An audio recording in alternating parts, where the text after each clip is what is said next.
ভালোবাসা এই একটি শব্দেই লুকিয়ে আছে হাজারো অনুভূতি, আশা এবং সম্পর্কের গভীরতা। কেউ ভালোবাসাকে দেখে নিরাপত্তার জায়গা হিসেবে, কেউ দেখে জীবনের সবচেয়ে বড় দুর্বলতা হিসেবে। কিন্তু সত্যি কি ভালোবাসা এতটা জটিল, নাকি আমরা একে বুঝতে গিয়ে নিজেরাই সম্পর্ককে জটিল করে ফেলি? আজকের এই ভিডিওতে আমরা কথা বলবো ভালোবাসার সম্পর্ক নিয়ে। কেন সম্পর্ক শুরু হয়, কেন ভাঙে, আর কিভাবে একটি সম্পর্ককে মজবুত, সুন্দর এবং দীর্ঘস্থায়ী করা যায়। আপনি যদি কখনো অনুভব করে থাকেন সে তো আমাকে ভালোবাসে, তবুও কেন দূরত্ব বাড়ছে, কিংবা ভালোবাসা থাকলেও কেন সম্পর্ক টিকে না, তাহলে এই ভিডিওটি ঠিক আপনার জন্য। এই ভিডিওতে এমন কিছু স্পেশাল বিষয় থাকছে, ভালোবাসা নিয়ে আপনি সবকিছু জানলেও এই বিষয়গুলো হয়তো আপনি কখনো ভাবেননি। তাই পুরো ভিডিওটি দেখুন, কারণ হয়তো এখানেই আপনি খুঁজে পাবেন আপনার প্রশ্নগুলোর উত্তর, আর হয়তো ভালোবাসাকে দেখতে পাবেন একদম নতুন চোখে। বন্ধুরা, ভিডিওটির শেষ অংশে থাকছে একটি মাস্টারপিস কন্টেন্ট। ভালোবাসা থাকার পরও কেন আপনার সম্পর্ক টিকছে না, কি করলে আপনার সম্পর্ক মজবুত করতে পারেন, এর দারুণ কিছু সমাধান। আমরা সবাই ভালোবাসি, কিন্তু সবাই কি একইভাবে ভালোবাসা প্রকাশ করি? কেউ চায় শব্দের মাধ্যমে ভালোবাসা শুনতে, কেউ চায় সময়, কেউ চায় স্পর্শ অনুভব করতে। মানুষের ভালোবাসা প্রকাশের এবং গ্রহণ করার নির্দিষ্ট ভাষা রয়েছে। যদি আপনি সঠিক ভাষায় ভালোবাসা প্রকাশ না করেন, তাহলে আপনার সঙ্গী তা উপলব্ধি নাও করতে পারে। বিখ্যাত লেখক গ্রেস চ্যাপম্যান ভালোবাসার 5টি ভাষার কথা বলেছেন। চলুন ভালোবাসার ভাষাগুলো আসলে কি তা জানতে চেষ্টা করি। ওয়ার্ডস অফ অ্যাফার্মেশন, প্রশংসা। কিছু মানুষ ভালোবাসা অনুভব করেন যখন তাদের প্রশংসা করা হয়, কিংবা ভালোবাসার কথা মুখে বলা হয়, যেমন তোমাকে আজ দারুণ লাগছে, বা আমি তোমাকে কতটা ভালোবাসি তা ভাষায় বোঝানো যাবে না। এদের জন্য ভালোবাসা মানেই উৎসাহব্যঞ্জক কথা, প্রশংসা বা ধন্যবাদ। তবে সাবধান, নিন্দা বা কটুবাক্য এদের জন্য অনেক বেশি আঘাতজনক হতে পারে। কোয়ালিটি টাইম, মানসম্পন্ন সময় কাটানো। এরা ভালোবাসা বোঝে যখন আপনি তাদের সঙ্গে মনোযোগ দিয়ে সময় কাটান। একসাথে হাঁটতে যাওয়া, গল্প করা, চোখে চোখ রেখে কথা বলা, এগুলোই এদের জন্য ভালোবাসা। স্মার্টফোন স্ক্রোল করতে করতে কথা বললে এদের মনে হয় আপনি তাকে গুরুত্ব দিচ্ছেন না। তাদের জন্য গুরুত্বপূর্ণ হলো উপস্থিতি এবং মনোযোগ। রিসিভিং গিফটস, উপহার গ্রহণ করা।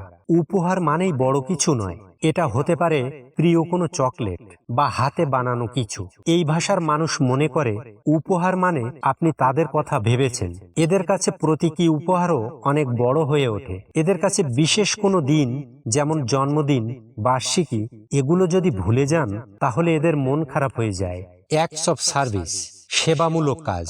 এই ভাষার মানুষেরা ভালোবাসার কথা বলে না, তারা দেখে আপনি কিভাবে তাদের সাহায্য করছেন, যেমন রান্না করে দেওয়া, অফিসে পৌঁছে দেওয়া, ক্লান্তিতে পাশে দাঁড়ানো, অনেক সময় আর্থিক সাহায্যও হতে পারে।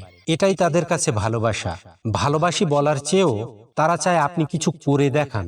ফিজিক্যাল টাচ, শারীরিক স্পর্শ। কেউ কেউ ভালোবাসা অনুভব করেন স্পর্শের মাধ্যমে, যেমন হাতের স্পর্শ, কোলের উপর মাথা রাখা, জড়িয়ে ধরা, এগুলোই তাদের ভালোবাসার ভাষা। শারীরিকভাবে কাছে আসা তাদের কাছে মানসিক ঘনিষ্ঠতার প্রতীক।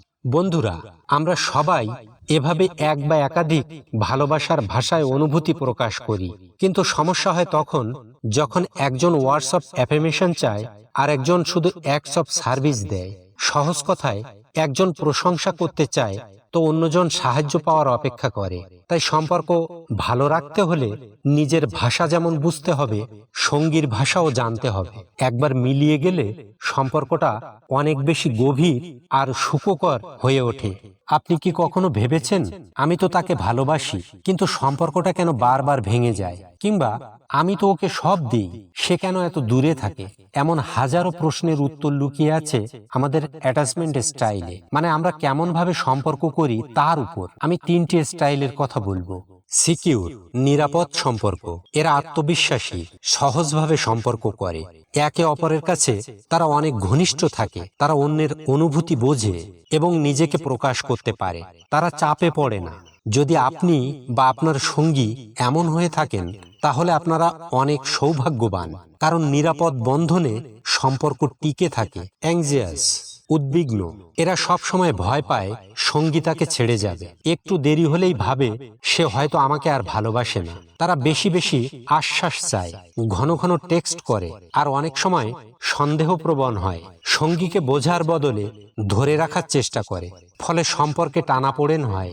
অ্যাভয়েডেন্ট, এড়িয়ে চলা, এদের ভয় বেশি ঘনিষ্ঠতা মানে স্বাধীনতা হারানো। তারা সম্পর্ক চায় কিন্তু একদম কাছে আসতে ভয় পায়। তারা নিজের আবেগ প্রকাশ করতে চায় না, বরং নিজেকে গুটিয়ে রাখে। এরা বেশি ক্লোজ হলে দূরে সরে যায়। তারা সঙ্গীকে বঞ্চিত করায়। এ ধরনের সম্পর্ক ধীরে ধীরে নিঃশব্দে ভেঙে যায়।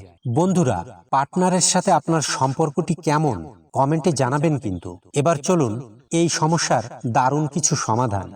যদি আপনি অ্যাংজিয়াস হন, নিজেকে বারবার মূল্যহীন ভাবা বন্ধ করুন। সঙ্গীর স্বাধীনতাকে সম্মান দিন। আপনার চাহিদাগুলো পরিষ্কারভাবে বলুন, অনুযোগ করে কথা বলবেন না। যদি আপনি অ্যাভয়েডেন্ট হন, ঘনিষ্ঠতার ভয় পাওয়ার বদলে ধীরে ধীরে ফ্রি হয়ে যান।